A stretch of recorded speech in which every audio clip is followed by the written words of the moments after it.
डर frequency team Bhangarh किले के द्वार पर पहुंचती है। हवा शांत है और पत्तियां हिल नहीं रही हैं। भानगढ़ पैलेस का प्राचीन द्वार खुलता है, जिसकी गूंज रात की शांति को चीरती है। टीम एक दूसरे को देखती है। उनके चेहरों पर डर और प्रत्याशा का मिश्रण झलकता है। हिचकिचाते हुए कदमों से वे प्रेतवाधित आंगन में प्रवेश करते हैं। पुरानी खिड़की से मंद रोशनी टिमटिमाती है, जिससे कमरे में लंबी छायाएं पड़ती हैं। टीम को अचानक एहसास होता है कोई वहां है। आधी रात में दीवारों पर एक खौफनाक संदेश दिखाई देता है, जाओ, वापस मुड़ो। भानगढ़ पैलेस के अंधेरे में रवि की मशाल बुझ जाती है, जिससे वह गहरी छाया में डूब जाता है। वह स्विच के साथ लड़खड़ाता है। उसके चेहरे पर बढ़ती बेचैनी छा जाती है, क्योंकि रोशनी वापस आने से इनकार करती है। रवि एक माचिस जलाता है। एक छोटी सी लौ क्षण भर के लिए प्राचीन कमरे को रोशन करती है। निशा की चीख रात को चीरती है, जो भानगढ़ पैलेस के प्राचीन हॉल में गूंजती है। उसकी निराशा भरी गुहार हवा में तैरती है, मुझे बचाओ।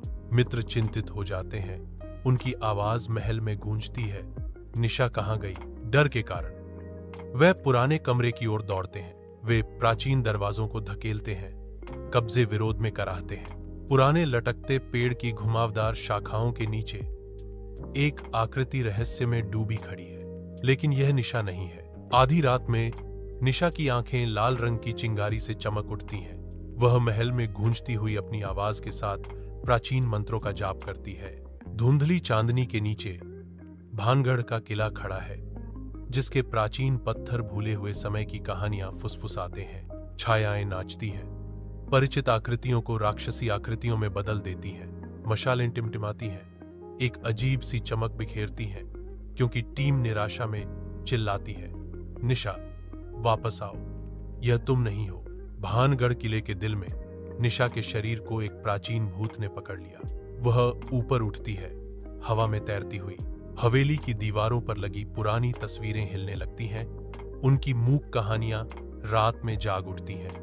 रात की शांति टूट जाती है, क्योंकि तस्वीरें जीवंत हो उठती हैं। प्राचीन चित्र दीवारों से उतरते हैं। उनके भूतिया रूप मंद प्रकाश में टीम को घेर लेते हैं। गूंज रात भर जाती है। भानगढ़ पैलेस के हर कोने से आवाजें घूमती हैं। एक भूतिया घोषणा, जब तक भानगढ़ रहेगा वे कभी मुक्त नहीं होंगे। प्राचीन महल के अंदर टीम के दिमाग उलझने लगते हैं। उनकी आंखों के सामने अक्षर धुंधले हो जाते हैं, क्योंकि वे सरल शब्दों को समझने के लिए संघर्ष करते हैं। घबराहट छा जाती है, क्योंकि उन्हें एहसास होता है कि वे खो गए हैं। यहां तक कि परिचित गलियारों में भी वे वापस दौड़ते हैं, केवल यह देखने के लिए कि द्वार गायब हो गया है, जिसकी जगह प्राचीन कमरों की एक अंतहीन भूल भुलैया है। वास्तविकता विकृत हो जाती है और परिचित निकास पत्थर की एक अनंत भूल भुलैया में विलीन हो जाता है। खोया हुआ और दिशाहीन, मैं खुद को प्राचीन कमरों की भूल भुलैया में फंसा हुआ पाता हूं। टीम महल में प्रवेश करती है। हर कमरा बीते जीवन और छिपे रहस्यों की कहानियां फुसफुसाता है। खून के निशान दीवारों पर लगे हैं, जो महल के भूतिया इतिहास का एक गंभीर प्रमाण है। अदृश्य आवाजें गलियारों में गूंजती हैं, टीम को अज्ञात में और आगे बढ़ने का इशारा करती हैं। रहस्यमय फुसफुसाहट से आकर्षित होकर टीम महल के दिल में और गहराई तक उतरती है। अनजान भयावहता से जो इंतजार कर रही है। एक ठंडी हवा हॉल से गुजरती है, प्राचीन टेपेस्ट्री को हिलाती है। चांदनी लंबी डरावनी छाया डालती है, दीवारों पर नाचती है। निशा अब प्रेतग्रस्त होकर चिल्लाती है, तुम सब शापित हो जाओगे। रात के आवरण में रवि, कविता और आर्यन प्राचीन भानगढ़ पैलेस के अंदर इकट्ठा होते हैं, अज्ञात का सामना करने के लिए तैयार। जैसे ही वे प्राचीन मंत्रों का जाप करना शुरू करते हैं, हवा प्रत्याशा से भर जाती है। उनकी आवाजें महल में गूंजती हैं, उनकी आवाजें उठती हैं। निशा को बांधने वाली जंजीरों को तोड़ने के लिए बनाई गई आवाजों का एक ताना बाना बुनती है। जैसे ही प्राचीन मंत्र हवा में भर जाता है, अंधेरा छा जाता है, जो भानगढ़ के महल को एक अशुभ आवरण में लपेट लेता है। हवेली बढ़ती हुई अंधेरे के आगे झुक जाती है। इसकी भव्यता एक अदृश्य शक्ति द्वारा निगल ली जाती है। अचानक बिजली चमकती है। तुम कभी भी आजाद नहीं हो पाओगे, बूढ़े राजा दहाड़ते हैं। निशा की आत्मा मचलती है, जो आसन्न अंधकार के खिलाफ एक अलौकिक प्रकाश की किरण है। भानगढ़ पैलेस के प्राचीन पत्थर दुर्भावनापूर्ण ऊर्जा से धड़कते हैं, जो उसे दुनिया के बीच फंसाते हैं। बेबस हम देखते हैं कि निशा अपनी आत्मा को गिरती दीवारों में डालती है। उसकी निराशा रात में गूंजती है। एक भूत गिरता है, एक हिंसक रूप में मुड़ता है। मकान में भीषण आग लग जाती है। निशा वापस आती है, अपनी यादों में एक पुराना रहस्य लिए हुए। सुबह की रोशनी धीरे धीरे भानगढ़ पैलेस को उजागर करती है, जिससे इसकी प्राचीन पत्थरों पर लंबी छाया पड़ती है। वे प्रकट होते हैं। भोर की शांति उनके साझा अनुभव के भार को बढ़ाती है। दुनिया वैसी ही दिखती है, फिर भी अतीत की गूंज बनी रहती है, जो हमेशा उनकी धारणा को बदल देती है। वे चले जाते हैं, भानगढ़ के अमिट निशान लिए, हमेशा के लिए उस बात से बंधे हुए जिसे वे कभी नहीं भूल सकते। आर्यन को एक प्राचीन डायरी मिलती है, जिसके पन्ने एक खौफनाक अभिशाप की कहानियां फुसफुसाते हैं। धुंधली स्याही एक छिपे हुए कमरे के रहस्यों को उजागर करती है, जो शाप को तोड़ने का एक आश्रय स्थल है। भानगढ़ पैलेस के दिल में टीम अज्ञात में प्रवेश करती है। उनका दृढ़ संकल्प प्राचीन हॉल में गूंजता है। पहेलियां और भूतिया बाधाएं छाया से उभरती हैं, जो टीम के संकल्प का परीक्षण करती हैं। प्राचीन दीवारें रहस्य फुसफुसाती प्रतीत होती हैं, क्योंकि छायाएं टिमटिमाती मशाल की रोशनी में नाचती हैं। इतिहास का भार नीचे दबा हुआ है। भूल भुलैया गलियारों में एक स्पष्ट उपस्थिति। गुप्त कमरे के दमनकारी अंधेरे में टीम की टॉर्च की रोशनी से धुंध छंट जाती है। एक प्राचीन वेदी दिखाई देती है, जिसकी सतह रहस्यमय प्रतीकों से खुदी हुई है, जो भूले हुए अनुष्ठानों का मूक प्रमाण है। वेदी पर भयावह ढंग से आराम करते हुए शापित कलाकृति एक परेशान करने वाला आभा विकीर्ण करती है। निशा एक अदृश्य शक्ति से ग्रस्त तड़पती है। उसकी लड़ाई वेदी पर कलाकृति के खिलाफ एक हताश लड़ाई है। टीम दौड़ती है, एक संयुक्त मोर्चा भूतिया प्रभाव के खिलाफ। निशा को अपूरणीय क्षति पहुंचाने से रोकती है। गुप्त कमरे में रवि मंत्रों का जाप करता है। उसकी आवाज शक्ति से गूंजती है, क्योंकि वह वेदी पर अनुष्ठान करता है। हवा में रहस्यमय ऊर्जा चमकती है, क्योंकि भूत का भूतिया रूप कमजोर रूप से झिलमिलाता है। रवि के मंत्रों के भार से भूत कमजोर हो जाता है। निशा की आत्मा भूत से मुक्त हो जाती है, लेकिन वह गिर जाती है। टीम गुप्त कमरे से भाग जाती है।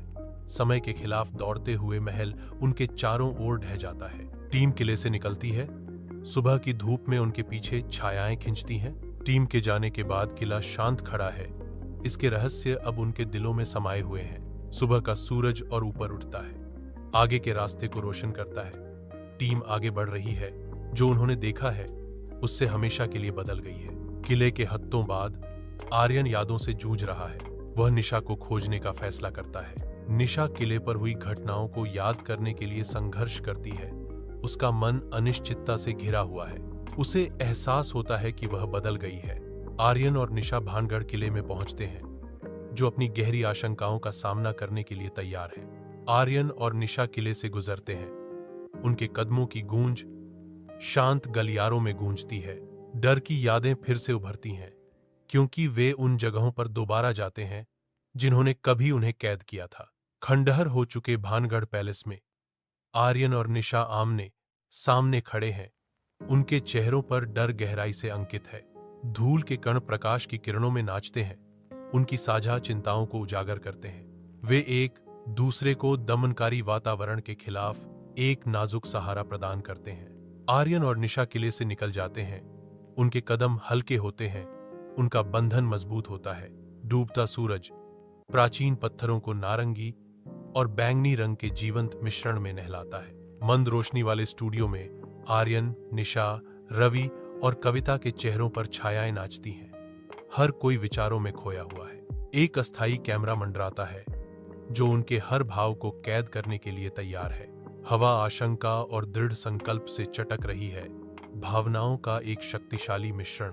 वे एक वीडियो रिकॉर्ड करने की तैयारी करते हैं, जो दूसरों को अपने डर का सामना करने का आग्रह करने वाली आशा की किरण है। साझा अनुभवों का भार नीचे दबाता है, फिर भी एक साथ उनका सामना करने की हल्कीपन उनकी आत्माओं को ऊपर उठाता है। डर आवृत्ति डर का सामना करने के लिए एक आंदोलन बन जाता है। दुनिया भर में व्यक्ति द फियर फ्रीक्वेंसी के रहस्यमय प्रभाव से उत्साहित होकर अपने सबसे गहरे डर का सामना करते हैं। आर्यन, निशा, रवि और कविता एक साथ बैठे हैं।